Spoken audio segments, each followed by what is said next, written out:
Hello, Christine. Well, I guess it's like Thanksgiving time when you wanted me to make it. So, let's get right into a story because I'm going to save the other one for Christmas for a nice Christmas present. But this story, I guess, will be called A Snowman Falls in Love with a Hot Stove. So you can only guess what this one's about. It was so delightfully cold, said the snowman, that it makes my whole body crackle. This is just the kind of wind to blow life into one. How that great red thing up there is staring at me. He meant the sun, who was just setting. It shall not make me wink. I shall manage to keep the pieces. He had two triangular pieces of tile in his head. Instead of eyes, his mouth was made of an old broken rake, and was, of course, furnished with teeth. He had been brought into existence amidst the joyous shouts of boys, the jingling of sleigh bells, and the lashing of whips. The sun went down, and the moon rose, large, round, and clear, shining in a deep blue. There it is again, from the other side, said the snowman, who supposed the sun was showing himself once more. Ah, I have cured him of staring, though now he may hang up there and shine, that I may see myself. If I only knew how to manage to move away from this place, I should so like to move. If I could, I would slide along yonder on the ice, as I have seen the boys do, but I don't understand how. I don't even know how to run. Away, away, barked an old yard dog. He was quite hoarse, and could not pronounce bow wow properly. He had once been an indoor dog, and lay by the fire, and he had been hoarse ever since. The sun will make you run some day. I saw him last winter make your predecessor run, and his predecessor run. Away, away, they all have to go. I don't understand you, comrade, said the snowman. Is that thing up yonder to teach me to run? I saw it running itself a little while ago, and now it come creeping up from the other side. You know nothing at all, replied the yard dog, but then you're only lately been patched up. What you see yonder is the moon, and the one before it was the sun. It will come again tomorrow, and most likely teach you to run down into the ditch by the well, for I think the weather is going to change. I can feel such pricks and stabs in my left leg. I am sure there's going to be a change. I don't understand him, said the snowman to himself, but I have a feeling that he is talking of something very disagreeable. The one who stared so just now, and whom he calls the sun, is not my friend. I can feel that too. Away, away, barked the yard dog, and then he turned around 3 times and crept back into his kennel to sleep. There was really a change in the weather. Towards morning, a thick fog covered the whole country around, and a keen wind arose, so that the cold seemed to freeze one's bones.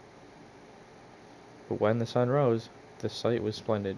Trees and bushes were covered with the frost, and looked like a forest of white coral, while on every twig glistened frozen dewdrops. The many delicate forms concealed in summer by luxuriant foliage were now clearly defined, and looked like glistening lacework. From every twig glistened a white radiance. The birch, waving in the wind, looked full of life, like trees in the summer, and its appearance was wondrously beautiful. And where the sun shone, how everything glittered and sparkled, as if diamond dust had been sown through. While the snowy carpet on the earth appeared as if covered with diamonds, from which countless lights gleamed, whiter than even the snow itself.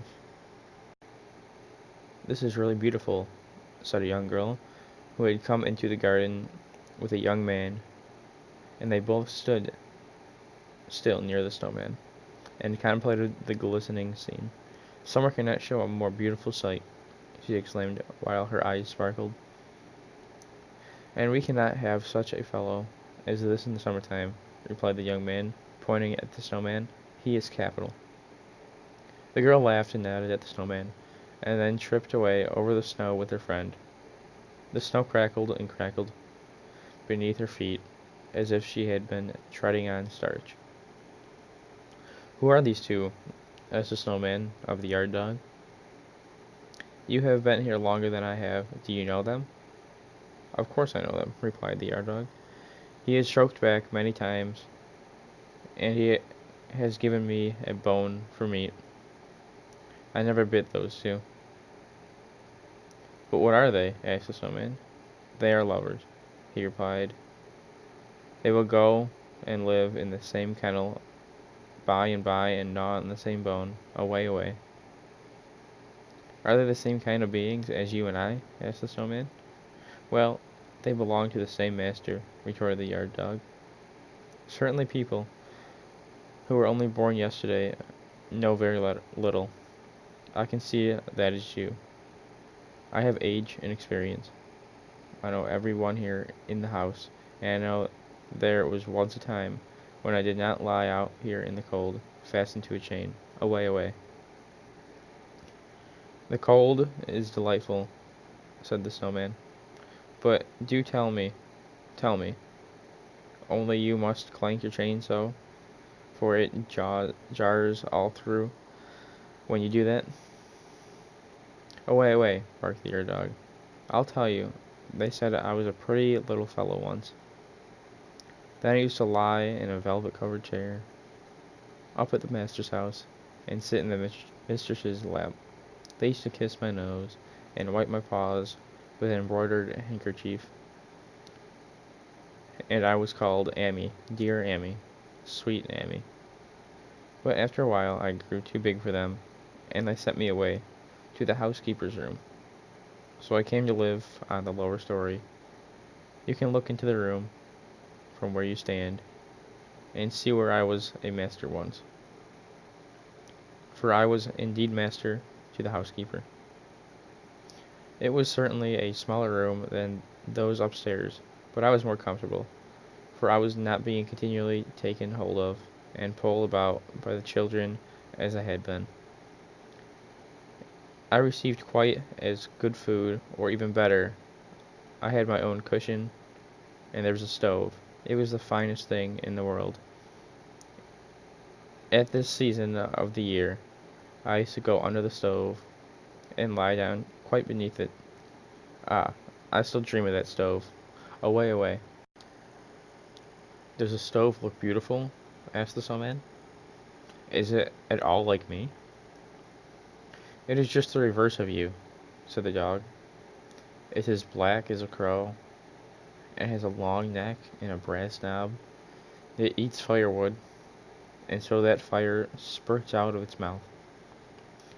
We should keep on one side or under it to be comfortable. You can see it through the window from where you stand. When the snowman looked and saw a bright polished thing with a brazen knob and fire gleaming from the lower part of it, the snowman felt quite a strange sensation come over him. It was very odd. He knew not what it meant, and he could not account for it. But there are people who are not men of snow who understand what it is. And they did not leave her, asked the snowman, for it seemed to have that the stove must be of the female sex. How could you give up such a comfortable place? I was obligated, replied the yard dog. They turned me out of doors and chained me up here. I had bitten the youngest of the master's sons in the leg because he kicked away the bone I was gnawing. Bone for bone, I thought. But they were so angry, and from that time I had been fastened with the chain and lost my bone. Don't you hear how hoarse I am? Away, away. I can't talk any more like other dogs. Away, away. That is the end of it all. But the snowman was no longer listening. He was looking into the housekeeper's room on the lower story, where the stove stood on its 4 iron legs, looking about the size of the snowman himself. "What a strange crackling I feel within me," he said. "Shall I ever get in there? It is an innocent wish, and innocent wishes are sure to be fulfilled. I must go there and lead against her, even if I have to break the window." "You must never go in there," said the yard dog, "for if you approach the stove, you'll melt away, away." "I might as well go," said the snowman, "for I think I am breaking up as it is."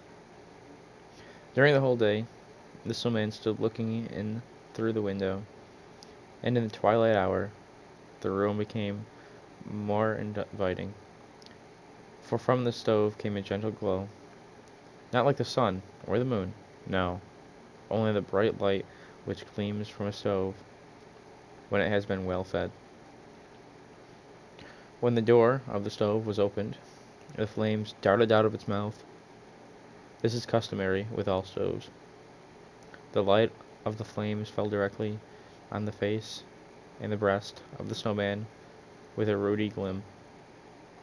"I can endure it no longer," said he. "How beautiful it looks when it stretches out its tongue."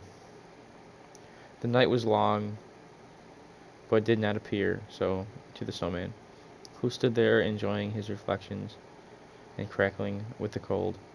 In the morning, the window panes of the housekeeper's room were covered with ice. They were the most beautiful ice flowers any snowman could desire, but they concealed the stove.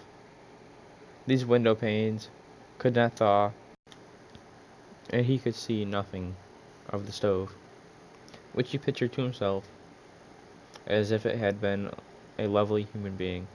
The snow crackled and the wind whistled around him. It was just the kind of frosty weather a snowman might thoroughly enjoy, but he did not enjoy it. How, indeed, could he enjoy anything when he was stove sick? "That is a terrible disease for a snowman," said the yard dog. "I have suffered from it myself, but I got over it. Away, away." He barked, and then he added, "The weather is going to change." And the weather did change. It began to thaw. As the warmth increased, the snowman decreased. He said nothing and made no complaint, which is a sure sign one morning he broke and sunk down altogether.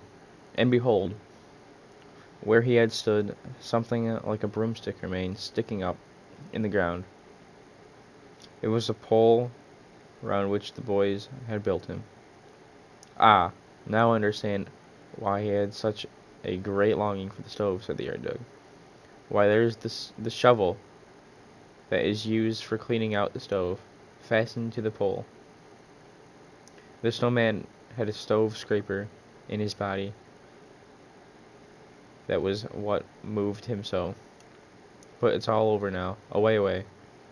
And soon the winter passed. "Away, away," barked the horse yard dog. But the girls in the house sang, "Come from the fragrant home, green thyme, stretch your soft branches, willow tree. The months are bringing the sweet springtime, when the lark in the sky sings joyfully. Come, gentle sun, while the cuckoo sings, and I'll mock his note in my wanderings." And nobody thought any more of the snowman. That is the end, and I hope you enjoyed. Stay tuned for, I guess, your Christmas story. But other than that, I hope whenever you're listening to this, I hope that you kind of enjoyed it. There are other ones that I can read, but I don't know what ones to read. There's like other genres other than just snow, but I like snow. There's a Halloween one that I saw, but I don't know where to find it again. But I hope you enjoyed, and I hope you have a great night. And I look forward to making your Christmas one. Or if it's past the Christmas one, you just listen to it again. I hope you go back and enjoy another one.